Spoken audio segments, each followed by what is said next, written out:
Ratusan warga Kota Makassar tampak mengikuti vaksin gratis di Mapolres Pelabuhan Makassar Kamis 10 Juni 2021. Selain itu, pengendara ojek online pun ikut turut serta.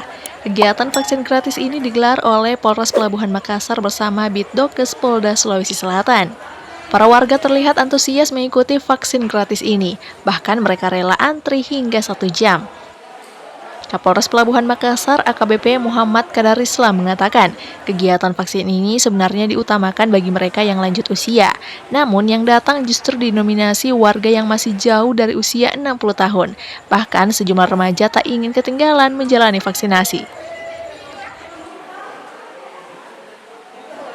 Ini memang kita prioritaskan yang lansia, tapi tidak menutup kemungkinan yang bukan lansia pun juga bisa ikut melaksanakan vaksin.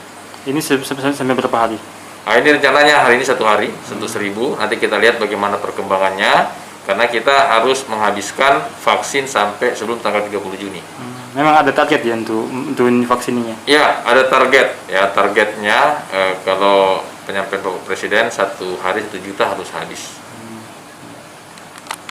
Dalam hal ini, pihak pelaksana menyediakan 1.000 vaksin. Vaksin itu harus dihabiskan selama 3 hari lamanya. Hal itu juga sesuai dengan perintah Presiden Joko Widodo yang menggencarkan program 1 juta vaksinasi di setiap daerah di tanah air.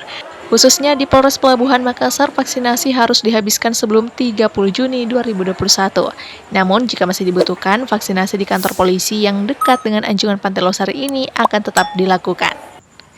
Dari Kota Makassar, Muhammad Ishak Agus, Fajar.co.id melaporkan.